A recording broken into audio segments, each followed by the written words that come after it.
telescopic zoom ito. Nasa-zoom in and nasa-zoom out siya. Ito yung una ko naging paboritong flashlight mga mima. Tignan nyo naman kung gaano kalakas yung ilaw. Oh.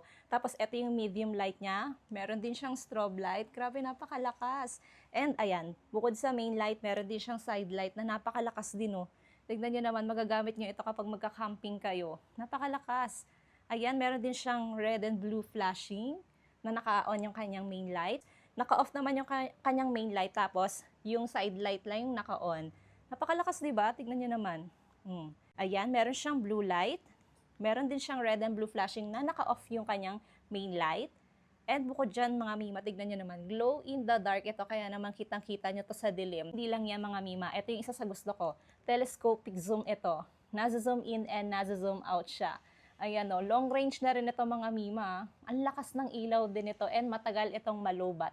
Tapos waterproof na rin ito and meron siyang kasamang Type-C na charging cord. Rechargeable ito and magnetic pa siya. Pwede mo siyang madikit sa mga metal surface. Ayan.